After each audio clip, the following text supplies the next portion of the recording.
This first slide is just an image of some of the publications that we've designed. I think all of ours are there, but yeah, that's just an overview. So we all have the same brief 16-page publication reflecting on the effects of Brexit on EU citizens. And as you can probably see and will see, we came up with some quite different things, I guess. So this is my one. So it was quite a big publication, it's sort of A3 length. And I printed it on tracing paper, and basically the idea of it was to be sort of a visual metaphor for the confusion and the uncertainty that EU citizens sort of face and have faced. So the idea is that you can sort of see through the pages, slightly see through to other articles, but you can't really read them. So it's the idea of like uncertain futures, that sort of thing. And then you can see here the black paper, sort of same as tracing paper, but obviously you can't see through it as much. So that was sort of just breaking up the publication a bit, like visually, but also the black on black, also difficult to read, so it's sort of another play on that. And then again, you can sort of see that a bit more clearly, kind of, but that's the back half of the publication. You can read it all, so it is all legible, but it is complicated. So the idea of the whole thing is that you can't just like get a small publication out on a train and read it. It's like sort of comes out like this, and it's all just a bit awkward to use. And later we'll show you our websites, and I sort of translated that whole concept of uncertainty to that, but we'll move on now. Thanks. Hello. So my publication explores the different views and opinions of politicians following the result of the EU referendum. It helps to clarify the varying opinions of these world leaders to people who are left confused by mass media speculations following Brexit. And it's titled Perspective and is printed on different coloured paper to help. It separates the book into 3 sections and help highlight the different opinions. And the visual identity was then transferred to web design using HTML and CSS. So yeah.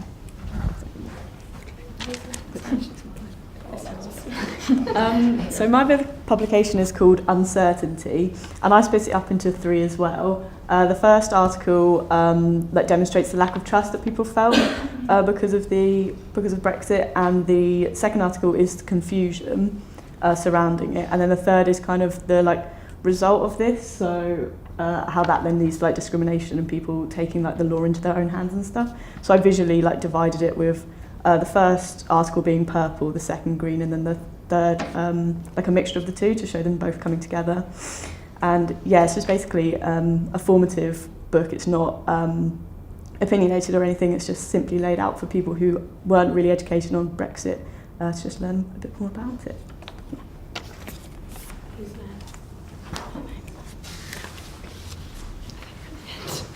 Okay, so my publication was called On the Edge, which focused on confusion and anxiety a year on from the referendum. So like the others, it had 3 articles, but they mainly focused about human feelings and the experience of EU nationals in the wake of Brexit. So I had a simple layout of text, and then over the top was these questions and almost handwritten edits.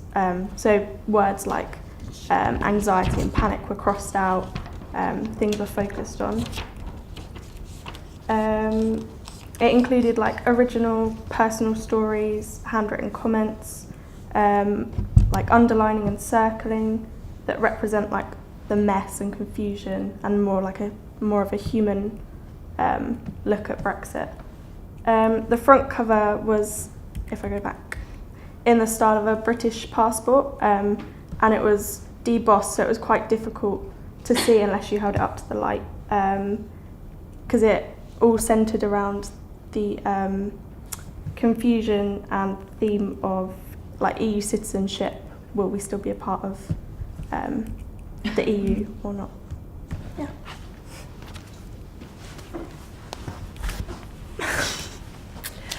So I basically looked at the controversy between UK and EU citizens. So you can't really see, but throughout the text, I analysed the articles, and anywhere where it was anti-EU or anti-UK, I'd flip the text upside down. So half of it was about the UK, and then you'd flip it upside down the other way and read half of it about the EU.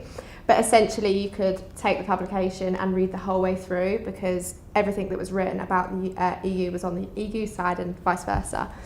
And yeah, so I focused mine on an expletive, which was kind of the overall opinion that I got from the articles. So when this middle page was turned, the picture isn't there, but when you basically fold it over, the word is read.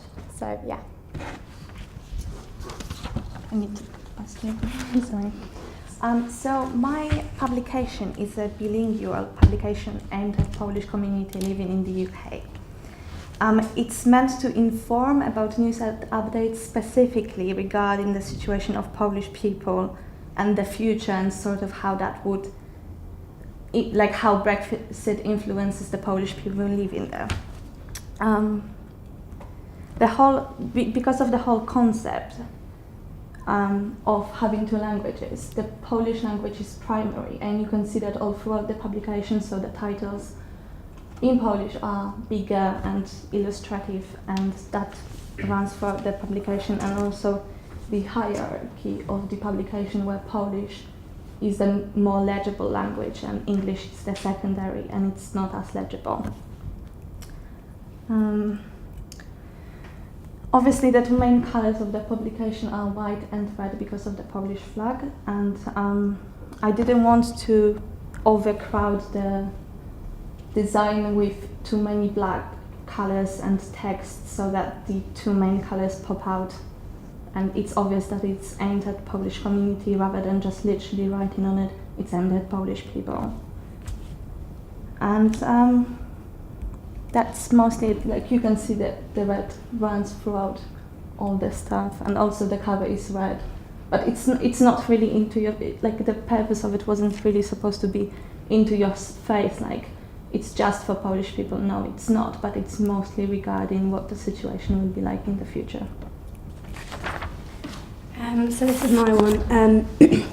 Mine was more of a file, essentially, like a document that you removed. And there were 13 layers to it, as you can see on the sort of contents list. And I was looking at manipulation of sort of the political leaders, and I had 3 articles focusing on 3 different leaders and sort of things they'd promised and didn't come through in the end. And part of what I noticed was that people sort of, during the build-up to the referendum, people wanted to read what they wanted to believe was going to happen. So I wanted to make something that allowed you to kind of customise Brexit to how, I guess, you wanted it to be.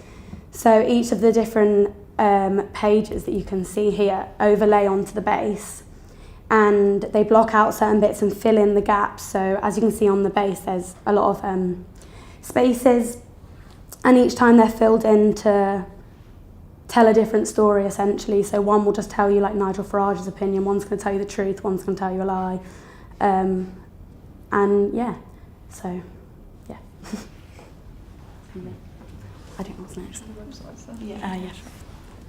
I don't think. So we then had to sort of translate our visual language of our publication and the content to a web page, which we had to code. And for a lot of us, this is the first time coding, so it was a bit of a challenge, but we got there eventually.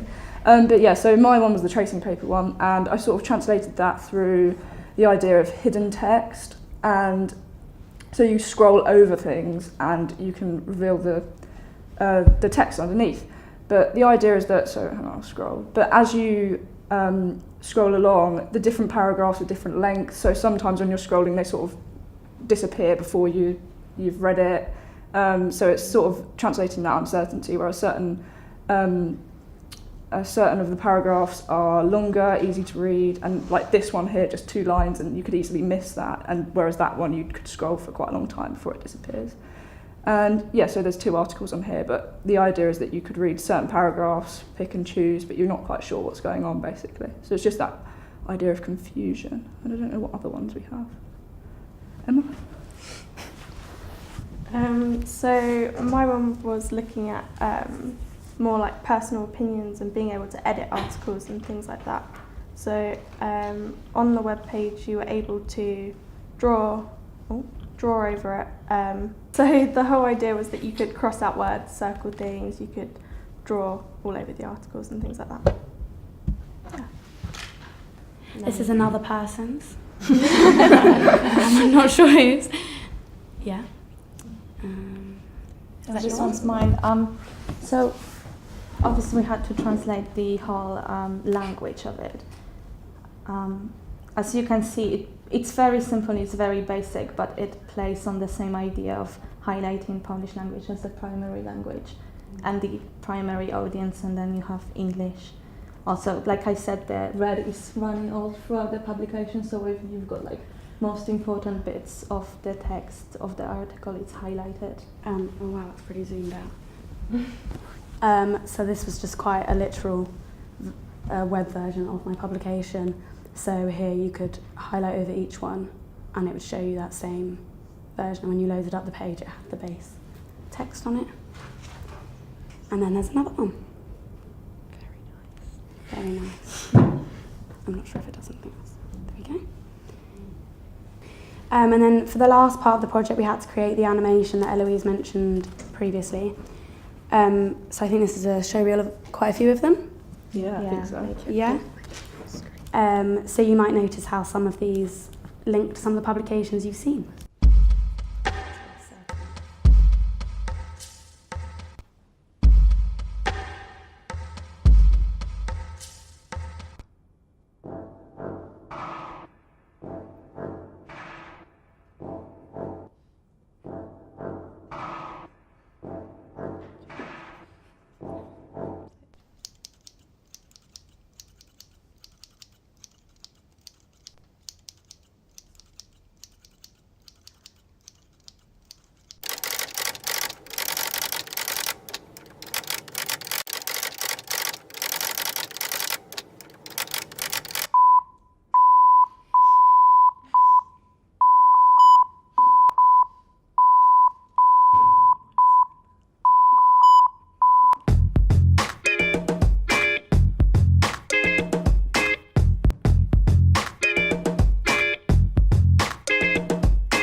No man is an island, no country by itself. We are really, really fucked. No man is an island, no country by itself. We are really, really fucked.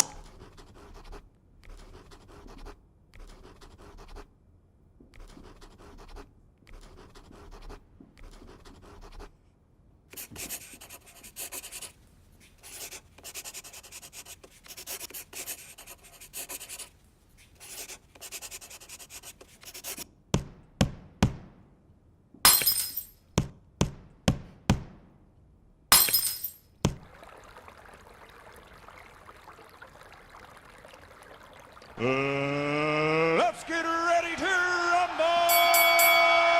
rumble!